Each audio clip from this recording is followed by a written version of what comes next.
Hello guys, good morning to all of you. आज हम एक न्यू चैप्टर स्टार्ट करने जा रहे हैं, tax invoice, credit and debit note.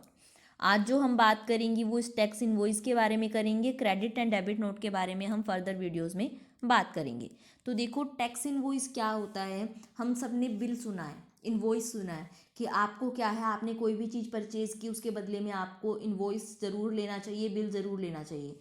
जो वैसे इनवॉइस और बिल जीएसटी के टर्म्स में दोनों में डिफरेंस है, बट वो हम फर्दर उन बात करेंगे। अभी के लिए हम मान के चल रहे हैं कि दोनों एक हैं, ठीक है।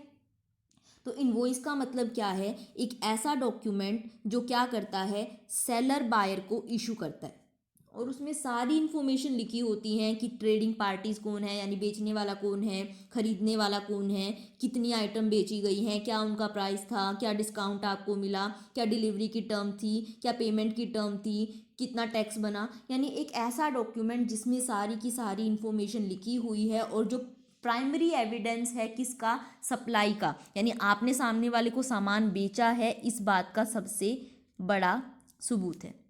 ये सारा क्या होता है, इनवॉइस होता है।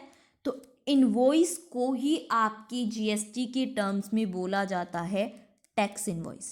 यानी जो हम नॉर्मली इनवॉइस बोलते हैं उसी को यहाँ पर हम बात करेंगे टैक्स इनवॉइस। यानी आपका जो सेक्शन 2 सब सेक्शन 16 है वो क्या कहता है, इनवॉइस का मतलब यहाँ पर क्या है, टैक्स इनवॉइस ही है। यानी सेक्शन 2 सब सेक्शन 66 तो क्या कहता है, इनवॉइस या फिर टैक्स इनवॉइस आपकी मेंशन है सेक्शन 31 में। और फिर सेक्शन 31 आपका क्या कहता है कि जब भी हम बात करेंगे जीएसटी एक्ट के अंदर, तो इनवॉइस का मतलब क्या होगा, टैक्स इनवॉइस ही होगा। और ये जो टैक्स इनवॉइस है वो क्या होगा, एक ऐसा डॉक्यूमेंट होगा जो एविडेंस होगा सप्लाई का, यानी जो इस बात का सबूत देगा कि पर्टिकुलर गुड्स की, सर्विसेज की या कॉम्बिनेशन की सप्लाई हुई थी। जब तक एविडेंस नहीं होगा तब तक ना तो आप आईटीसी ले सकते हो। तो यानी ये एक असेंशियल डॉक्यूमेंट होगा किसके लिए, टू अवेल आईटीसी। और थर्डली ये एक इंडिकेटर होगा टाइम ऑफ सप्लाई का, यानी बिल से ही पता चलेगा कि आपने सप्लाई किस टाइम की थी, तो ये एक इंडिकेटर भी होगा टाइम ऑफ सप्लाई का। क्योंकि हमने जब टाइम ऑफ सप्लाई की बात की थी तब हमने कहा था कि टाइम ऑफ सप्लाई क्या होती है, जिस दिन आपको पेमेंट मिली या फिर जिस दिन आप इनवॉइस की जो डेट है, जिस दिन इनवॉइस इशू हुआ, दोनों में से जो भी डेट पहले होगी वो टाइम ऑफ सप्लाई मान ली जाएगी। तो दोनों में से कौन सी डेट पहले है, इसलिए दोनों डेट पता तो होनी चाहिए। यानी आपको क्या पता होना चाहिए, इनवॉइस की डेट पता होनी चाहिए जो इनवॉइस पे से पता लगेगी। यानी टैक्स इनवॉइस या इनवॉइस जिसको हम बोलते हैं वो क्या है, एक ऐसा डॉक्यूमेंट होगा जो एविडेंस देगा कि सप्लाई हुई थी। उसी डॉक्यूमेंट का यूज़ करके आप आईटीसी को क्लेम कर पाओगे और वही इनवॉइस बताएगा कि टाइम ऑफ सप्लाई क्या है। इन्हें आप इम्पोर्टेंस भी कह सकते हो किसकी, आपके टैक्स इनवॉइस की, कि जो आपका टैक्स इनवॉइस है वो क्या है, एविडेंस होता है सप्लाई का, असेंशियल डॉक्यूमेंट होता है और टाइम ऑफ सप्लाई का इंडिकेटर होता है। जो इनवॉइस है आपका, अब बात आती है कि उस इनवॉइस में क्या क्या इंफॉर्मेशन लिखी हुई होती है, यानी मेन पर्टिकुलर्स क्या होते हैं जो हमेशा एक इनवॉइस में पाए जाते हैं। तो देखो, आपको एक टैक्स इनवॉइस में क्या क्या होगा, सबसे पहले सप्लायर की इंफॉर्मेशन होगी, यानी जो बेचने वाला है, जो सप्लाई करने वाला है, उसकी इन्फॉर्मेशन होगी कि उसका नाम क्या है, उसका एड्रेस क्या है, या फिर उसका जीएसटी नंबर क्या है, उसके बारे में सब कुछ उस बिल पर लिखा होगा। बिल नहीं बोलेंगे, इनवॉइस बोलेंगे। सेकेंडली सीरियल नंबर, कि जो भी इनवॉइस होता है उसका एक सीरियल नंबर होता है, वही सीरियल नंबर तो मेन होता है, उसी के थ्रू सारा काम चलता है। यानी हर इनवॉइस के ऊपर एक अलग नंबर लिखा होता है जो क्या होगा, अल्फ़ाबेट्स, न्यूमेरिक, स्पेशल कैरेक्टर, किसी का भी कॉम्बिनेशन हो सकता है। और वो क्या होता है, ऑलवेज यूनिक होता है, कि एक पूरे साल में आप जितने भी इनवॉइस इशू करोगे हर का नंबर क्या होगा, दूसरे से अलग होगा, यूनिक होगा।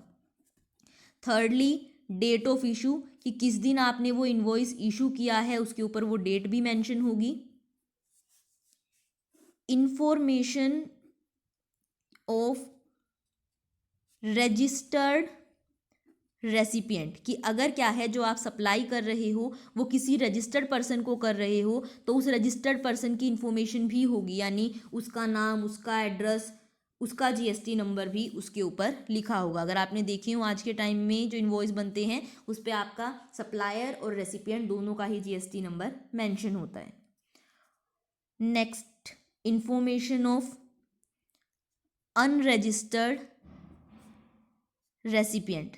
तो देखो, वैसे तो रजिस्टर्ड रेसिपिएंट की इन्फॉर्मेशन तो लिखी ही लिखी जाती है, लेकिन अगर क्या है जो ट्रांजैक्शन है वो मोर देन 50,000 की है तो उस केस में आपको अनरजिस्टर्ड भी है चाहे आपका जो रेसिपिएंट है तो भी आपको उसकी इन्फॉर्मेशन लिखनी पड़ेगी।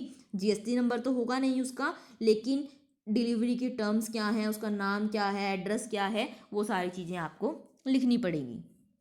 फिर है code of goods and services.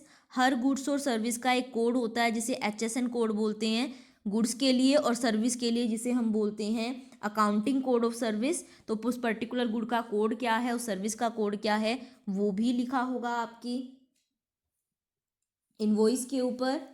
उसके बाद description of goods and services, यानी जो सामान आप बेच रहे हो उसका डिस्क्रिप्शन लिखा होगा कि क्या सामान जो है सप्लाई हो रहा है, description of goods and services. Quantity, कि कितनी क्वांटिटी आप गुड्स की बेच रहे हो, कितनी यूनिट्स बेच रहे हो, वो मेंशन होगा। वैल्यू ऑफ सप्लाई, कि टोटल मान कितने रुपए का है, कितने की वैल्यू बन रही है उसकी, वो लिखा हुआ होगा। फर्दर ऑन टैक्सेबल वैल्यू, देखो वैल्यू में तो पूरा पैसा आ गया, टैक्सेबल वैल्यू में डिस्काउंट वगैरह जो आपने दिए हैं वो सब कट करने के बाद, या जो भी चीज़ें आपने उनको रिबेट वगैरह दी है उसके बाद जिस पे टैक्स लगेगा वो अमाउंट कितनी है वो भी मेंशन होगा।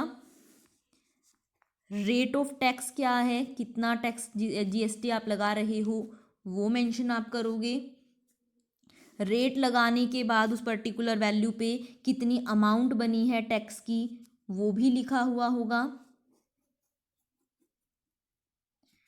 प्लेस ऑफ सप्लाई क्या है,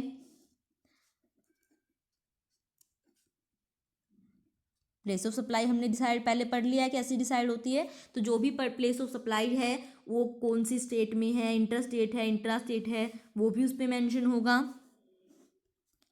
एड्रेस ऑफ डिलीवरी, कि आपको डिलीवरी कहाँ करनी है सामान की, वो भी मेंशन होगा।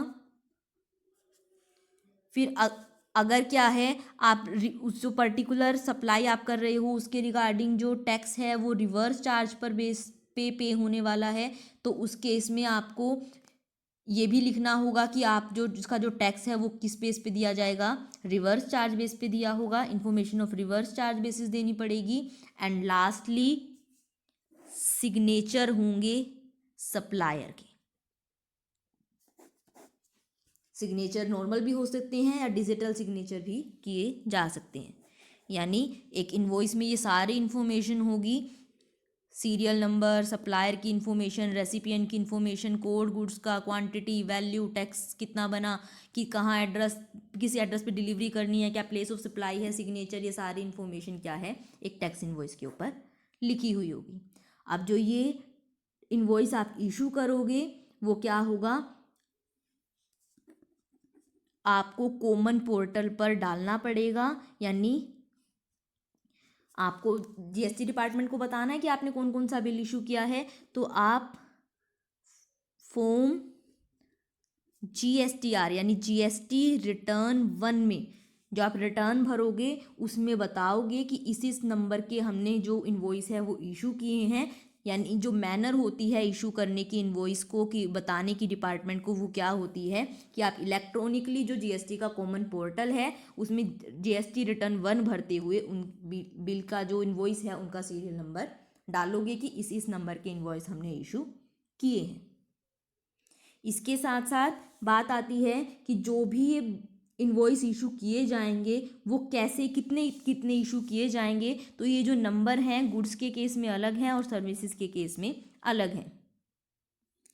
गुड्स के केस में ये जो बिल है ये भी मैनर के अंदर ही आएगा इशू करने की इनवॉइस को, कि किस तरीके से इनवॉइस को इशू किया जाता है। गुड्स के केस में 3 इनवॉइस बनाए जाएंगे। जो ओरिजिनल कॉपी होगी वो किसको दे दी जाएगी? रेसिपिएंट को दे दी जाएगी, यानी जिसने सामान लिया है उसको दे दी जाएगी। जो डुप्लीकेट कॉपी होगी उसकी वो एक ट्रांसपोर्टर को दी जाएगी, यानी जो सामान को एक जगह से दूसरी जगह लेके जाएगा ताकि रास्ते में चेकिंग हो तो वो दिखा सके कि बिल बना हुआ है इस सामान को। और एक ट्रिपलेट कॉपी होगी, यानी एक तीसरी कॉपी भी इसकी बनाई जाएगी जो कि क्या है, सप्लायर खुद रखेगा। यानी ओरिजिनल रेसिपिएंट को दी जाएगी और बाकी 2 कॉपी में से एक ट्रांसपोर्टर रख लेगा और दूसरी सप्लायर। सर्विसेज के केस में 2 कॉपी रखी होंगी। जो ओरिजिनल है वो आपकी रेसिपिएंट को दे दी जाएगी और जो डुप्लीकेट है वो आपकी सप्लायर रख लेगा, क्योंकि यहाँ पर ट्रांसपोर्ट का क्वेश्चन अराइज नहीं होता। जब जो सामान है वो सर्विस है तो सर्विस में ट्रांसपोर्ट थोड़ी करोगे उस सर्विस को, तो यहाँ पर 2 ही कॉपी की ज़रूरत पड़ती है। ओरिजिनल रेसिपिएंट को दे दी जाती है और डुप्लीकेट आपका सप्लायर रख लेता है। ये था आपका टैक्स इनवॉइस, कि इनवॉइस को ही टैक्स इनवॉइस बोला जाता है। यानी ये एक ऐसा डॉक्यूमेंट होगा जिसमें सारी इन्फॉर्मेशन सप्लाई की लिखी हुई होंगी। ये सप्लाई का एविडेंस भी होगा। आईटीसी क्लेम करने के लिए ये मेन डॉक्यूमेंट होगा और ये क्या होगा, इंडिकेशन होगा कि किस टाइम जो है सप्लाई हुई है, यानी टाइम ऑफ सप्लाई का। इसमें क्या क्या इन्फॉर्मेशन होती है, इसमें सारी इन्फॉर्मेशन लिखी होती है एक पर्टिकुलर सप्लाई से रिलेटेड। अगर ये गुड्स का केस हो तो वहाँ पर इसकी 3 कॉपी बनती हैं और सर्विसेज के केस में 2। आज इतना ही करते हैं। कल हम बात करेंगे कि जीएसटी में डिफरेंट सिचुएशन को डील करने के लिए किस किस टाइप के टैक्स इनवॉइस बनाए जाते हैं। आज के लिए इतना ही। अगर वीडियो पसंद आई हो तो वीडियो को लाइक और चैनल को सब्सक्राइब ज़रूर करना। Thank you.